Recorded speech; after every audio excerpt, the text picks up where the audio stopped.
There's a ton of new ways to customize your iPhone with iOS 26, and in today's video, I'm going to be sharing with you how to take advantage of all these new features for the lock screen and the home screen. So make sure you're updated to the latest version of iOS, and let's get started. This is what my home screen looks like with iOS 26. As you can see, we have the whole new liquid glass UI. All widgets have this kind of like glassy look to them. Even app icons, these are custom app icons, and they all have like a more 3D glassy look. And I'll put an example on the screen so you can see the comparison. And then of course, other UI elements like the control center is also now a bit more see-through and has that liquid glass look to it. So I'm going to start off with everything that's new with customization on the lock screen.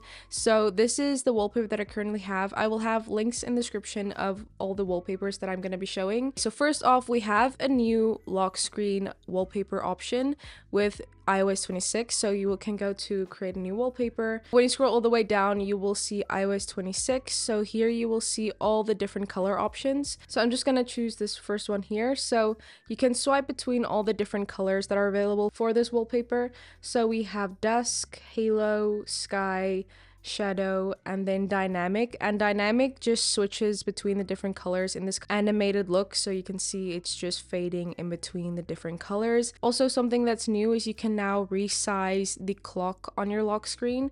So I'm just going to choose one of these to show you. So you will see we have this little box here, this bounding box around our clock, and you have this little toggle that you can drag to make your text longer or shorter, bigger or smaller basically. This will also interact with your wallpaper and looks really cool with wallpapers that have a bit of depth to it, so that it kind of nudges the time in between the foreground and the background as it's doing here. But this is only available for one of the font options. When you're going to edit your clock, you have all these font options if you didn't know, but this only works for the first one. So if I switch to like this one here, you will see I don't have the option to resize it and do all that, but the first font option does have this option, and you can also adjust how thick you want the text to be for the clock as well. You'll also see we have a new option here for the look of the clock that they're calling glass. So it gives your clock kind of like a see-through look to it, and you can adjust the color of this as well to match your wallpaper a bit better. And you can also play around with this toggle to edit how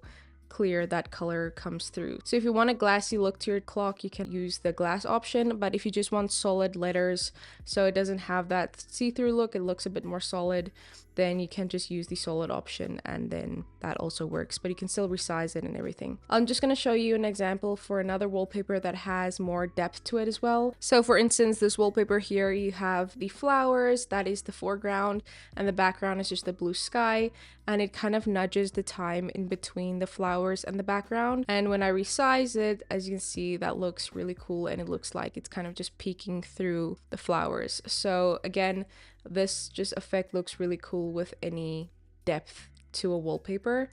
It just makes it look really nice. You can also use this with a photo shuffle wallpaper. So I'm going to create a photo shuffle wallpaper by just clicking here with photo shuffle, and I'm just going to choose an album that I want to use for this. And you can also set how to change the wallpaper, so you can set it to hourly, daily, on lock, on tap. I'm just going to go for on tap. And then you can select use album, and then it will give you a preview of what the wallpapers will look like, and you can actually edit the clock for each individual photo to have it look the way you want. So it says tap to preview, so I'm going to tap, and then it moves to the next wallpaper, and I can adjust how big or small I want the font to be. And yeah, I can just do this for each wallpaper in this photo shuffle, and then once I'm happy with all of this, I can just add it. So now when I tap on my lock screen, it's gonna shift to the next photo, and it's also a really nice animation with a clock resizing for each individual wallpaper. So this is a really nice effect, I think. Another new feature is that you can now have like 3D wallpapers basically. So I'm just gonna choose a photo. So you will see we have a new icon when you're creating a wallpaper, and this only works with wallpapers again that has a bit of depth to it, any photo that has some depth and a distinct subject and background. So you will see this option here, and when you tap on that, it's gonna say generating spatial scene, and then it's gonna make it into a 3D image. So now when I move my phone, the wallpaper will kind of move with it. It's really hard to see on camera sometimes, but it's really clear in person. The background and subject will kind of move separately so that it kind of looks 3D. This wallpaper that I previously showed you can also work with this, so I can just set it to a 3D image, and then the flowers and the background will kind of move separately, and it gives this nice 3D effect with the clock and all that. So this is a really fun feature that you can use with your wallpapers to give them a bit more of a dynamic feel to them when you're using them, and it just makes your wallpapers feel a bit more interactive.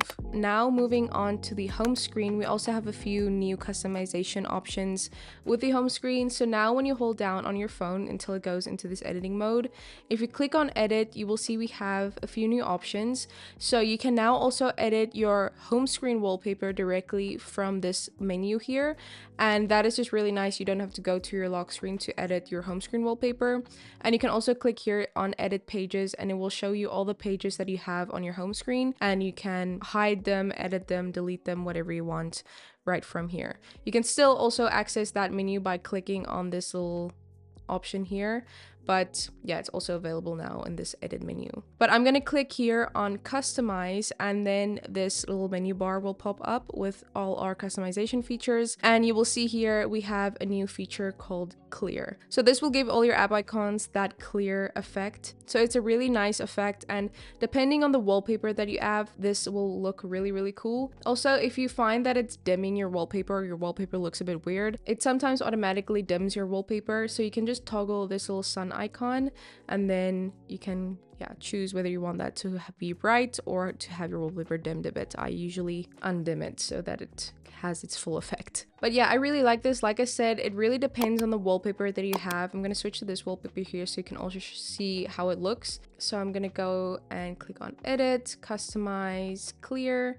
and just bring that wallpaper back to its original brightness. And then this is what it looks like. So it gives your app icons this really nice clear look. It even works with widgets here, as you can see. The widgets that I have here currently is like one from an app called Color Widgets. We have a reminders widget here, and that is also in a stack with a Pinterest widget. And I just wanted to show this, but Pinterest widgets that has photos to them, only the widget itself is kind of transparent. The rest of the widget, like the actual photos of Pinterest, are still in their original color. So that is really nice if you don't want that to also clear. It does just keep the original color. And then I just have a calendar widget, and that's also in a stack with a photo widget. And I wanted to show this. So here we have a photo widget. So this is the Photos app widget, but it does make it transparent, but you can hold down on the widget. I'm going to select edit photos, and then you can turn on always display in full color. So then it will show the images in their original color, like I showed with the Pinterest app. So make sure to toggle that on if you don't want the photos widgets to also go clear. But yeah, this effect works really nice with even custom widgets or just Apple original widgets. Also, tinted icons look a lot better with this liquid glass UI. So I'm gonna click on tinted here, and it will just automatically choose a color that I think fits your wallpaper. So you can either keep that, or you can maybe use the eyedropper tool and pick up a different color from your wallpaper to make it match. So this is for choosing a custom color and then just setting how saturated that color appears. Then this option goes back to what it just recommends based on your wallpaper. And again, this option allows you to use the color picker tool to pick up a color from your wallpaper. And again, you can undim your wallpaper by using this little sun icon, so that will bring it back to its original image. You can also play around here with light, dark, or auto. So this is light, dark. So it just shows you what your widgets and app icons will look like in dark mode with tinted icons. And then auto will just switch between light mode and dark mode as your phone is scheduled. So if your phone is scheduled to go into dark mode at like 7 p.m, then it will show this option. But that is tinted icons, and this and clear icons really are dependent on the wallpaper that you currently have. Otherwise they could look a bit weird or just a bit hard to see, but having the right wallpaper will definitely play a role in how these look on your phone. Something that I just want to mention, but I think I'm going to make a full video about this later on, is that custom app icons with a white background and a distinct logo also works with some of these customization options. So these are all ones from my app icon pack, but not all of them work with this feature, because if the logo is too complicated or has too many colors, then it doesn't tend to work. But if it has a white background and you see it transforms the logo into this 3D effect for liquid glass, then the icons are likely to work. So then when you go to customize and I switch between like dark mode, as you can see, even my custom app icons switch to dark mode, but again, they have a white background and they have that 3D depth effect to them that the liquid glass UI gives them. Even clear icons or tinted icons, they work similarly to your App Store apps icons. So that is really cool. I have another example from an icon pack that I got off of the Color Widgets app. So the first 4 rows here all work with this because you can see they have that 3D effect to them.